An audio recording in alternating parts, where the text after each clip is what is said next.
अस्सलाम वालेकुम दोस्तों। आपने ईस्ट इंडिया कंपनी का नाम ज़रूर सुना होगा। ये इंग्लैंड की एक कंपनी थी जो सब कॉन्टिनेंट में तजारत की गरज से आई थी। ट्रेडिंग के लिए ये लोग आए थे। लेकिन यहाँ की पॉलिटिकल सिचुएशन का फ़ायदा उठाते हुए यहाँ के मालिक बन बैठे। ये सब कुछ क्यों हुआ और कैसे हुआ, इसी टॉपिक पे ये एक वीडियो है। कोई डिटेल वीडियो नहीं है, जस्ट एक आपको ओवरव्यू देना है कि ये सारे मामलात कैसे हुए। कहानी की शुरुआत होती है आज से तकरीबन 600 साल पहले, जब वास्को डे गामा अफ्रीका का चक्कर काट के सब कॉन्टिनेंट बरसगीर में पहुंचा था। वास्को डे गामा दोस्तों एक पुर्तगाली था। पुर्तगीज जिसको हम कहते हैं, फ्रांस और स्पेन के साथ ये मुल्क लगता है पुर्तगाल। ये एक पुर्तगीज था और एक जहाज़रान था। इसको समुद्री सफ़रों का शौक भी था, सियाह था, बेसिकली टूरिस्ट था एक। तो इसने सबसे पहले ये नया ट्रेड रूट दरियाफ्त किया था। वास्को डे गामा को रिकॉर्ड किया जाता है एज अ फर्स्ट यूरोपियन जो कि सब कॉन्टिनेंट में पहुंचा था। जब ये नया ट्रेड रूट दरियाफ्त हो गया, उसके बाद यूरोप के जितने बड़े मुल्क हैं, जिसमें आपका फ्रांस आ जाता है, जिसमें आपका इंग्लैंड आ जाता है, जिसमें आपका फ्रेंच आते हैं, ये सारे लोग ट्रेडिंग की वजह से बरसगीर में आने लगे। इवेंचुअली इंग्लैंड ने बाकी सबको यहाँ से मार भगाया था और फिर यहाँ पे वो लोग अकेली सुपर पावर बन गया था इंग्लैंड। लेकिन शुरू-शुरू में यहाँ पे पुर्तगाली भी आए थे, यहाँ पे फ्रेंच भी आए थे और इंग्लिश भी आए थे। आपस में ये लोग जंगें करते रहे हैं यहाँ पे। लेकिन eventually at the end of the day England यहाँ की अकेली सुपर पावर के तौर पे उभर के सामने आया। अब आते हैं अपने असली टॉपिक की तरफ, ईस्ट इंडिया कंपनी की तरफ। दोस्तों, बात है आज से तकरीबन 423 साल पहले, 423 ईयर्स अगो, सन 1600 में इंग्लैंड में ये कंपनी बनाई गई थी। एक स्टॉक एक्सचेंज की तर्ज पे ये कंपनी बनी थी। इसका मतलब था कि इसमें डिफरेंट लोगों ने मिलके इसमें पैसा डाला था। ईस्ट इंडिया कंपनी के अपने रिकॉर्ड्स के मुताबिक तकरीबन 125 लोगों ने मिलके 70,000 पाउंड के लगभग सरमाया जमा किया था। इनिशियल इसकी इन्वेस्टमेंट थी। इस इनिशियल इन्वेस्टमेंट से कंपनी के लिए जहाज़ खरीदे गए और जो सबसे पहला जहाज़ है, वो सन 1608 में बरसगीर में पहुंचा था। जो 125 लोग थे, उनमें लंदन का मेयर भी शामिल था। वो भी इस कंपनी का शेयर होल्डर था और वो इस कंपनी का पहला गवर्नर जनरल भी था। ये वो शहर है जहाँ पे ईस्ट इंडिया कंपनी ने सन 1615 में अपनी पहली तजारती कोठी कायम की थी, या फैक्ट्री कह लें। इसके बाद ये लोग अपनी तजारती कोठियों में इजाफ़ा करते गए। उन तजारती कोठियों और फैक्ट्रियों की हिफाज़त के नाम पे ये लोग अपने प्राइवेट गार्ड्स रखने लगे। वो प्राइवेट गार्ड्स फिर इतने बढ़ गए कि एक आर्मी की शक्ल अख्तियार कर गए और इसी तरह फिर इलाकाई सियासत में हिस्सा लेते हुए ये लोग पॉलिटिक्स पे असरअंदोज़ होने लगे और इसी तरह इवेंचुअली इन्होंने कब्ज़ा कर लिया।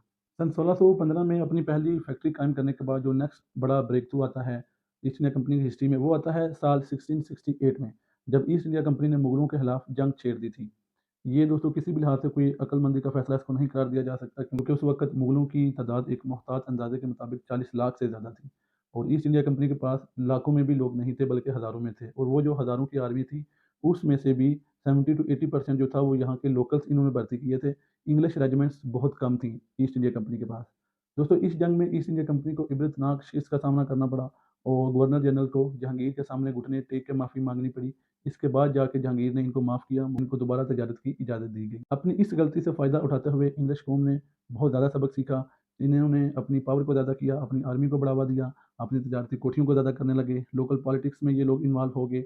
और इससे जो नेक्स्ट बड़ा ब्रेक थ्रू आता है ईस्ट इंडिया कंपनी की हिस्ट्री में, वो आता है साल 1757 में, जब वार ऑफ प्लासी लड़ी गई थी। आपने मीर जाफ़र और मीर सादक का नाम सुना होगा। आजकल पाकिस्तान की इस पॉलिटिक्स में इनका बड़ा नाम लिया जा रहा है।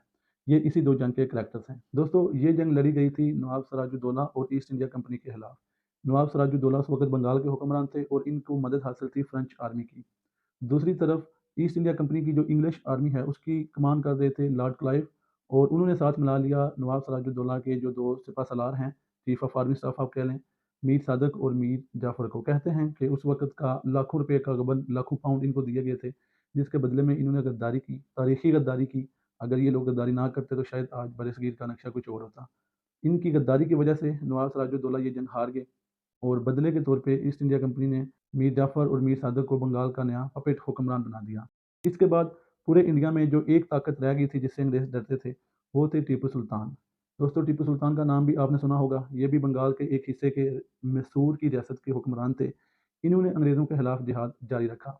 1799 में टीपू सुल्तान की शहादत के बाद अंग्रेज़ों के रास्ते असल में खुले थे। इसके बाद ये लोग दिल्ली की तरफ बढ़ने लगे, जहाँ पे आखिरी मुगल ताजदार बहादुर शाह ज़फ़र साहब आराम फरमा रहे थे।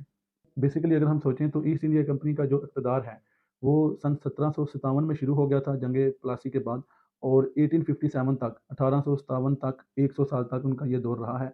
1857 में ईस्ट इंडिया कंपनी को ख़त्म करके डिसमेंटल कर दिया गया था और बरसगीर जो है सब कॉन्टिनेंट ये डायरेक्ट ताज बरतानिया के ब्रिटेन क्राउन के अंडर चला गया था। उसके बाद वहाँ से कंपनी के डायरेक्टर नहीं, बल्कि वायसराय मुतहिब होके आते थे। ये सिलसिला जारी रहा 1947 तक, 1947 तक और उसके बाद पाकिस्तान और इंडिया 2 आज़ाद मुल्क आपके सामने हैं। ये 100 साल ईस्ट इंडिया कंपनी ने बरसगीर को उतना लूटा जितना ये लोग लूट सकते थे। कोहिनूर जो दुनिया का सबसे कीमती हीरा माना जाता है वो यहाँ से लूटा गया। यहाँ से कीमती धातें लूटी गईं, यहाँ का कीमती पैसा लूटा गया। इसी टॉपिक पे एक बहुत फ़ेमस स्पीच है, इंडिया के एक राइटर हैं, पार्लियामेंटेरियंस भी हैं, डॉक्टर शशि थरूर। उन्होंने एक स्पीच दी थी ऑक्सफोर्ड यूनियन सोसाइटी में। अगर आप इस टॉपिक पे ज़्यादा इंटरेस्टेड हैं, तो आप वो स्पीच सुन सकते हैं, मैं उसका लिंक डिस्क्रिप्शन में डाल दूँगा।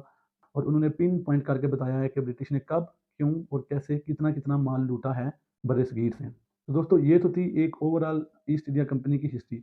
अब बात करते हैं कंट्रीब्यूशन की कि ईस्ट इंडिया कंपनी ने बरसगीर में कंट्रीब्यूशन कैसे की थी। इस पे मतलब लोगों की राय है। कुछ लोग इसके खिलाफ हैं, कुछ लोग इसके मुखालिफ हैं। ईस्ट इंडिया कंपनी ने बरसगीर को इसका पहला जुडिशियल सिस्टम दिया था, सिविल सिस्टम दिया था। इसके अलावा जो सिविल सर्विस है, इंडियन सिविल सर्विस आईसीएस, उसकी एस्टेब्लिशमेंट जो है वो ईस्ट इंडिया कंपनी ने शुरू की थी।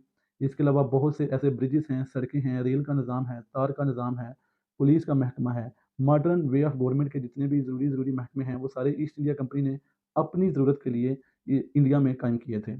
अभी भी आपको कलकत्ता और लाहौर में ऐसी बहुत सी बिल्डिंग्स मिल जाएंगी जो ईस्ट इंडिया कंपनी ने बनाई थी। बेसिकली ईस्ट इंडिया कंपनी तो यहाँ पे तजारत करने आई थी और तजारत में ये लोग सबसे ज़्यादा सिल्क का कारोबार करते थे। इसके अलावा ओफियम, ओफियम दोस्तों कहते हैं अफ़ीम को। चाइना में इसकी बहुत ज़्यादा खपत थी। यहाँ पे इंडिया में अफ़ीम उगा कर चाइना में बेची जाती थी। वैसे कहना चाहिए कि स्मगल की जाती थी और इसी मुद्दे को लेके चाइनीज़ गवर्नमेंट और ईस्ट इंडिया कंपनी के दरमियान भी जंगें लड़ी जा चुकी हैं। और जो सबसे महंगी चीज़ यहाँ से जाती थी एज़ ट्रेडिंग गुड, वो था सिल्क। सिल्क का जो कपड़ा है, वो बहुत ज़्यादा यहाँ से इम्पोर्ट एक्सपोर्ट किया जाता था। एक इंटरेस्टिंग फैक्ट आपको बताता चलूँ कि ईस्ट इंडिया कंपनी की जो आर्मी थी यहाँ पे, उसकी जो पीक तादाद है वो तकरीबन 2,65,000 2,65,000 बनती है और ये इटसेल्फ ब्रिटिश की अपनी आर्मी से ज़्यादा थी। है ना दोस्तों इंटरेस्टिंग बात कि एक मुल्क की अपनी आर्मी 1.5 लाख से भी कम है और इसकी कॉलोनी में इसकी जो आर्मी है वो तकरीबन 2.5 लाख से भी ज़्यादा हो चुकी है। दोस्तों ईस्ट इंडिया कंपनी का अब तक का रिकॉर्ड है कि ये वाहिद कंपनी थी जिसकी अपनी आर्मी थी। ये वाहिद कंपनी थी जो टैक्स लगा सकती थी। ये वाहिद कंपनी थी जो टैक्स वसूल करती थी। ये वाहिद कंपनी आज तक की दुनिया में मानी जाती है जिसके पास जंग छेड़ने का इख्तियार भी था। उम्मीद है दोस्तों वीडियो आपको पसंद आई होगी। Follow me for more updates.